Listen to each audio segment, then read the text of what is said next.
Test 1. This is the IELTS listening test. You will hear a number of different recordings, and you will have to answer questions on what you hear. There will be time for you to read the instructions and questions, and you will have a chance to check your work. All the recordings will be played once only.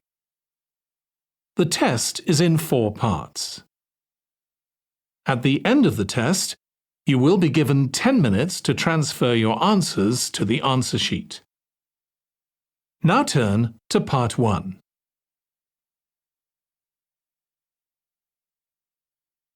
Part 1.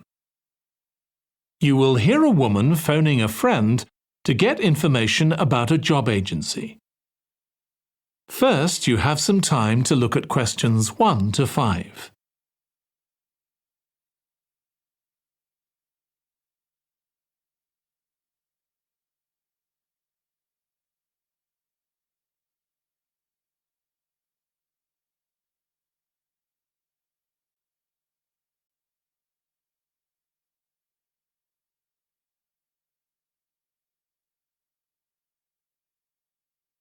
Now listen carefully and answer questions 1 to 5. Hello, William. This is Amber. You said to phone if I wanted to get more information about the job agency you mentioned. Is now a good time? Hi, Amber. Yes, fine. So the agency I was talking about is called Bankside. They're based in Docklands. I can tell you the address now. 497 Eastside. OK, thanks. So is there anyone in particular I should speak to there? The agent I always deal with is called Becky Jameson. Let me write that down. Becky Jameson. Jameson.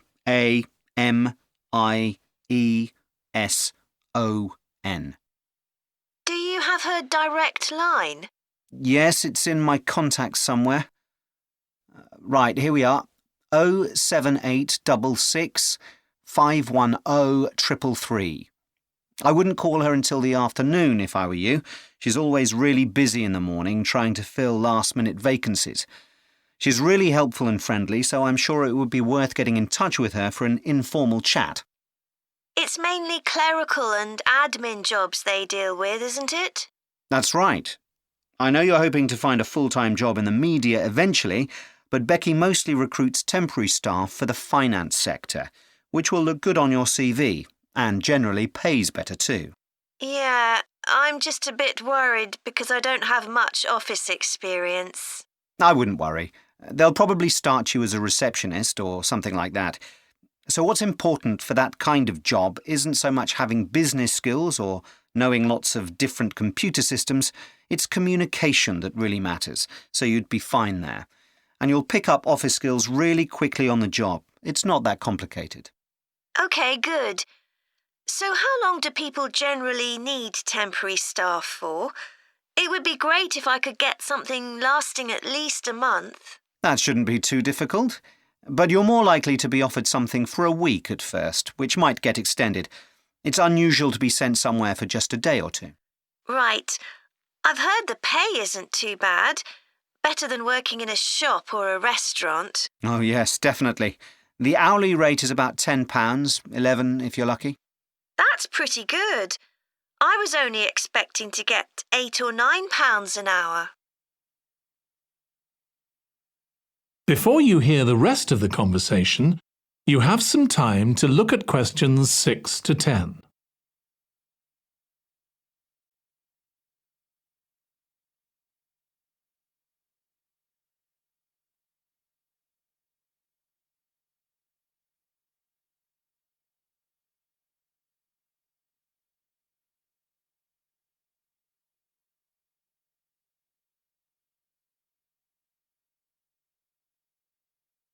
Now listen and answer questions 6 to 10. Do you want me to tell you anything about the registration process? Yes, please. I know you have to have an interview. The interview usually takes about an hour, and you should arrange that about a week in advance. I suppose I should dress smartly if it's for office work. I can probably borrow a suit from Mum. Good idea. It's better to look too smart than too casual. Will I need to bring copies of my exam certificates or anything like that? No, they don't need to see those, I don't think. What about my passport? Oh yes, they will ask to see that. OK. I wouldn't get stressed about the interview, though. It's just a chance for them to build a relationship with you, so they can try and match you to a job which you'll like. So there are questions about personality that they always ask candidates, fairly basic ones, and they probably won't ask anything too difficult, like what your plans are for the future. Hope not. Anyway, there are lots of benefits to using an agency. For example, the interview will be useful because they'll give you feedback on your performance so you can improve next time. And they'll have access to jobs which aren't advertised. Exactly. Most temporary jobs aren't advertised. And I expect finding a temporary job this way takes a lot less time. It's much easier than ringing up individual companies. Yes, indeed. Well, I think I've covered it. That is the end of part 1. You now have 1 minute to check your answers to part 1.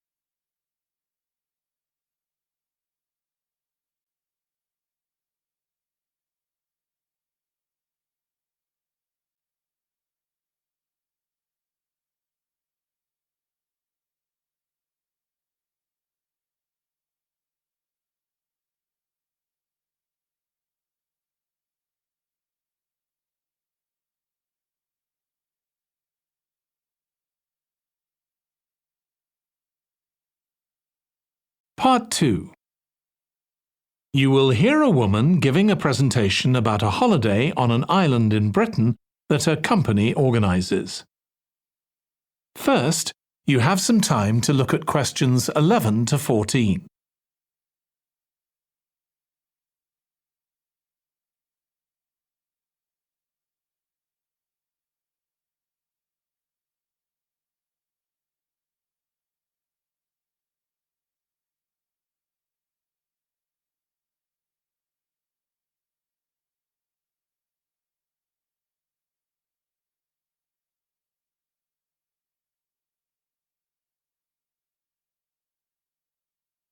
Now listen carefully and answer questions 11 to 14. Good morning. My name's Erica Matthews, and I'm the owner of Matthews Island Holidays, a company set up by my parents. Thank you for coming to this presentation, in which I hope to interest you in what we have to offer. We're a small family-run company, and we believe in the importance of the personal touch. So we don't aim to compete with other companies on the number of customers. What we do is build on our many years' experience, more than almost any other rail holiday company, to ensure we provide perfect holidays in a small number of destinations, which we've got to know extremely well. I'll start with our 6-day Isle of Man holiday. This is a fascinating island in the Irish Sea, with Wales to the south, England to the east, Scotland to the north, and Northern Ireland to the west. Our holiday starts in Heysham, where your tour manager will meet you. Then you'll travel by ferry to the Isle of Man.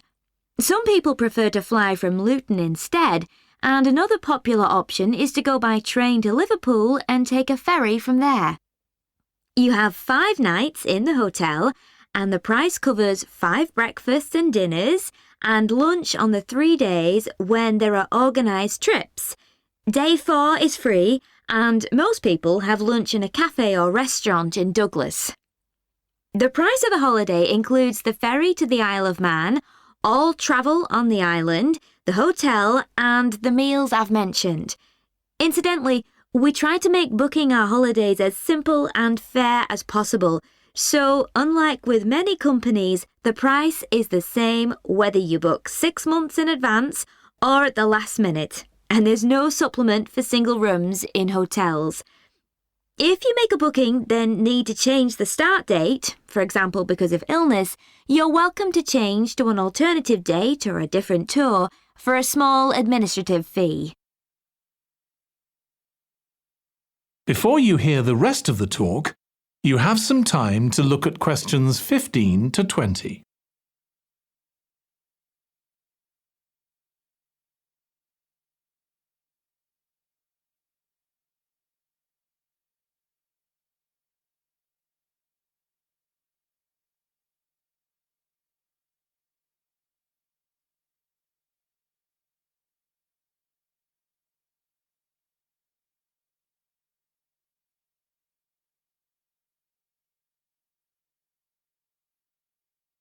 Now listen and answer questions 15 to 20. Okay, so what does the holiday consist of? Well, on day 1, you'll arrive in time for a short introduction by your tour manager, followed by dinner in the hotel. The dining room looks out at the river, close to where it flows into the harbour, and there's usually plenty of activity going on. On day 2, you'll take the coach to the small town of Peel, on the way calling in at the Tynwald exhibition. The Isle of Man isn't part of the United Kingdom, and it has its own parliament called Tynwald. It's claimed that this is the world's oldest parliament that's still functioning, and that it dates back to 979.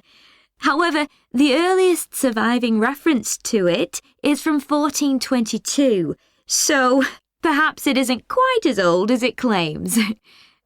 Day 3, we have a trip to the mountain Snaefell. This begins with a leisurely ride along the promenade in Douglas in a horse-drawn tram. Then you board an electric train which takes you to the fishing village of Laxey. From there, it's an 8-kilometre ride in the Snaefell Mountain Railway to the top. Lunch will be in the cafe, giving you spectacular views of the island. Day 4 is free for you to explore, using the pass which we'll give you. So you won't have to pay for travel on local transport or for entrance to the island's heritage sites. Or you might just want to take it easy in Douglas and perhaps do a little light shopping. The last full day, day 5, is for some people the highlight of the holiday, with a ride on the steam railway from Douglas to Port Erin.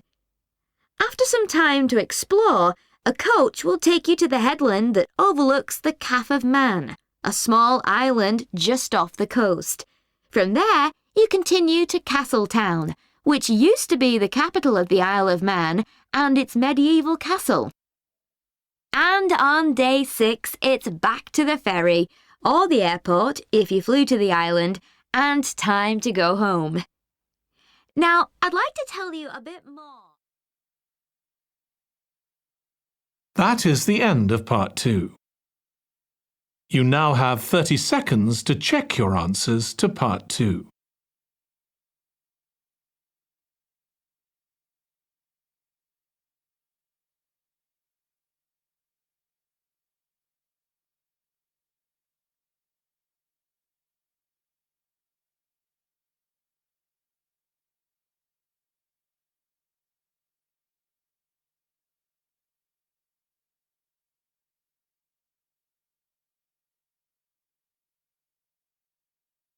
Part 3. You will hear 2 psychology students discussing the effects of the order in which the children in a family are born. First, you have some time to look at questions 21 to 26.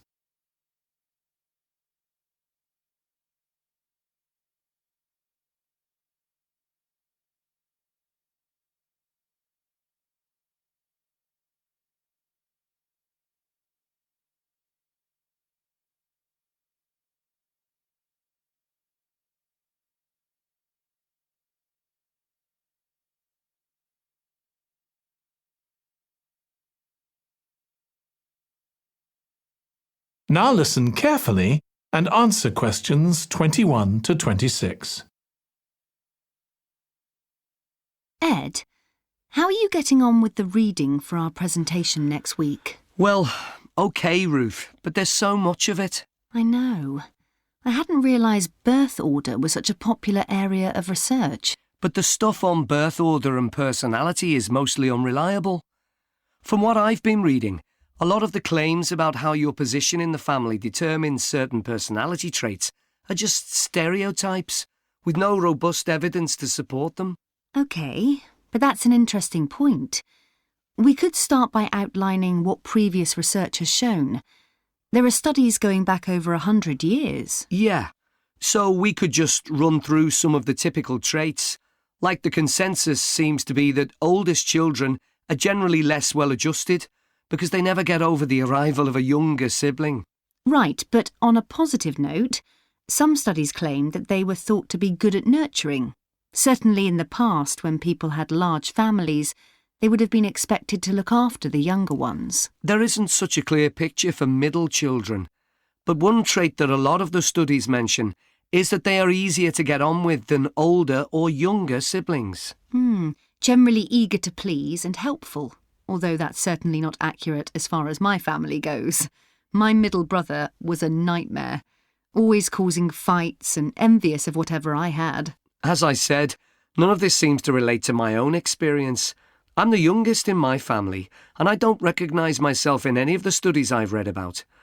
I'm supposed to have been a sociable and confident child who made friends easily, but I was actually terribly shy.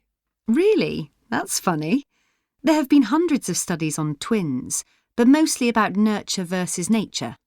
There was one on personality which said that a twin is likely to be quite shy in social situations because they always have their twin around to depend on for support. My cousins were like that when they were small. They were only interested in each other and found it hard to engage with other kids. They're fine now, though. Only children have had a really bad press. A lot of studies have branded them as loners who think the world revolves around them because they've never had to fight for their parents' attention. That does seem a bit harsh. One category I hadn't considered before was children with much older siblings. A couple of studies mentioned that these children grow up more quickly and are expected to do basic things for themselves, like getting dressed. I can see how that might be true, although I expect they're sometimes the exact opposite, playing the baby role and clamouring for special treatment. Before you hear the rest of the discussion, you have some time to look at questions 27 to 30.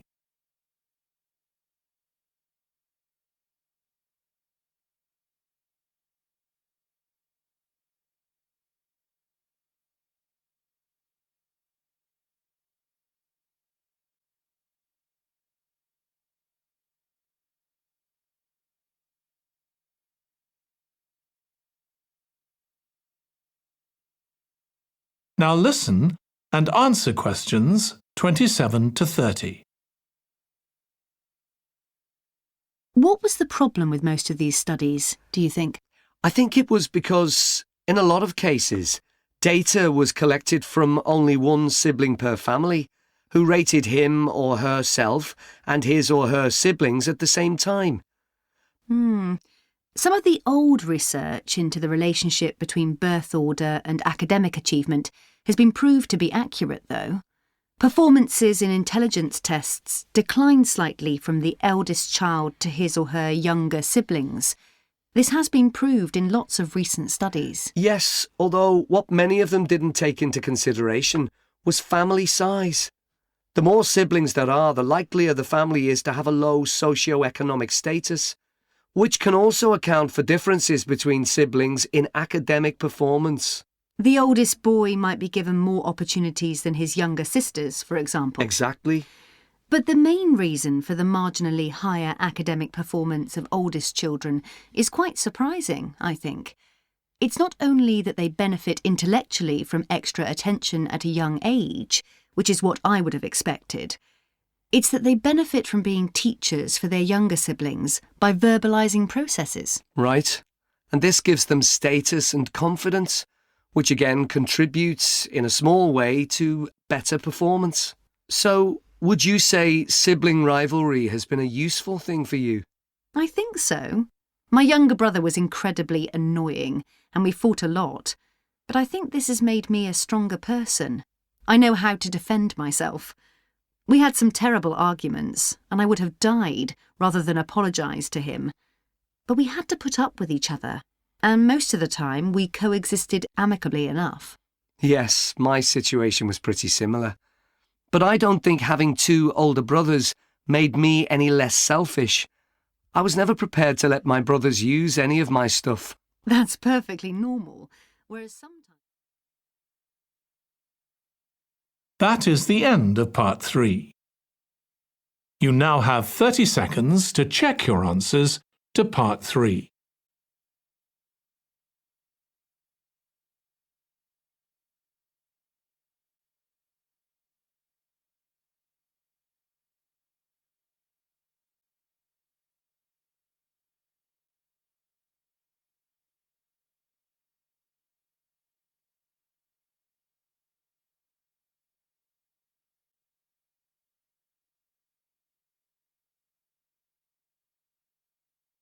Part 4. You will hear a student giving a presentation about a type of tree known as the eucalyptus, which is common in Australia. First, you have some time to look at questions 31 to 40.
Now listen carefully and answer questions 31 to 40. Today, I'm going to talk about the eucalyptus tree. This is a very common tree here in Australia, where it's also sometimes called the gum tree. First, I'm going to talk about why it's important. Then I'm going to describe some problems it faces at present. Right, well, the eucalyptus tree is an important tree for lots of reasons.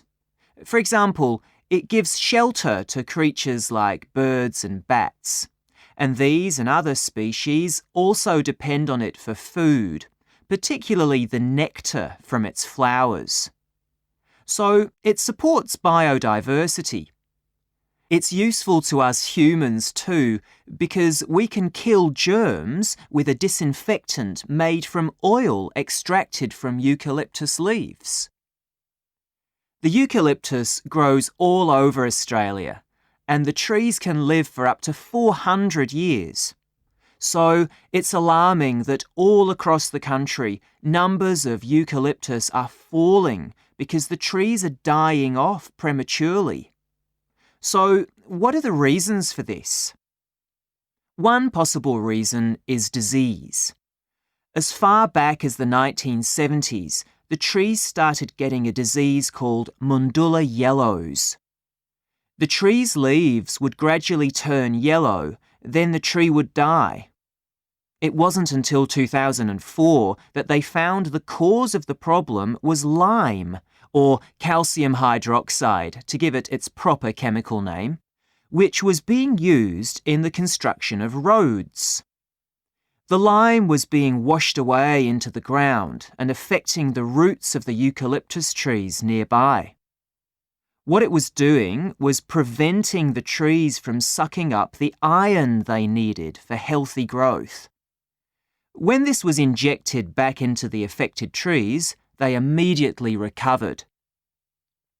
But this problem only affected a relatively small number of trees. By 2000, huge numbers of eucalyptus were dying along Australia's east coast of a disease known as bell miner-associated dieback. The bell miner is a bird, and the disease seems to be common where there are high populations of bell miners. Again, it's the leaves of the trees that are affected. What happens is that insects settle on the leaves and eat their way round them, destroying them as they go, and at the same time they secrete a solution which has sugar in it. The bell miner birds really like this solution, and in order to get as much as possible, they keep away other creatures that might try to get it. So these birds and insects flourish at the expense of other species, and eventually so much damage is done to the leaves that the tree dies.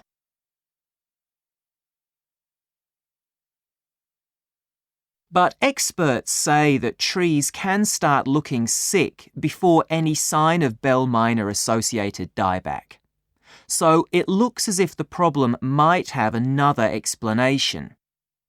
One possibility is that it's to do with the huge bushfires that we have in Australia. A theory proposed over 40 years ago by ecologist William Jackson is that the frequency of bushfires in a particular region affects the type of vegetation that grows there. If there are very frequent bushfires in a region, this encourages grass to grow afterwards, while if the bushfires are rather less frequent, this results in the growth of eucalyptus forests. So, why is this? Why do fairly frequent bushfires actually support the growth of eucalyptus? Well, one reason is that the fire stops the growth of other species which would consume water needed by eucalyptus trees. And there's another reason. If these other quick-growing species of bushes and plants are allowed to proliferate, they harm the eucalyptus in another way by affecting the composition of the soil and removing nutrients from it. So some bushfires are actually essential for the eucalyptus to survive as long as they are not too frequent. In fact, there's evidence that Australia's Indigenous people practiced regular burning of bushland for thousands of years before the arrival of the Europeans. But since Europeans arrived on the continent, the number of bushfires has been strictly controlled. Now, scientists believe that this reduced frequency of bushfires to low levels has led to what's known as dry rainforest, which seems an odd name as usually we associate tropical rainforest with wet conditions. And what's special about this type of rainforest? Well, unlike tropical rainforest, which is a rich ecosystem, this type of ecosystem is usually a simple one. It has very thick, dense vegetation, but not much variety of species. The vegetation provides lots of shade, so one species that does find it ideal is the bell miner bird, which builds its nests in the undergrowth there. But again, that's not helpful for the eucalyptus tree. That is the end of part 4. You now have 1 minute to check your answers to part 4.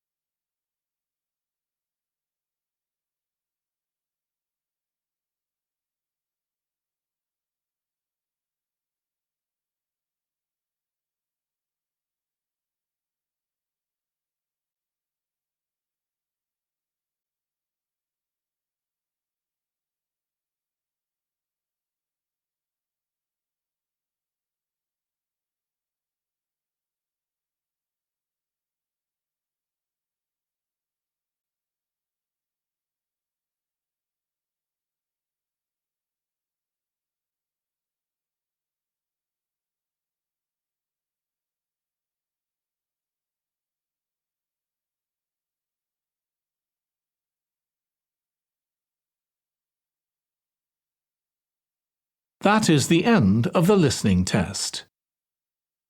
In the IELTS test, you would now have 10 minutes to transfer your answers to the answer sheet.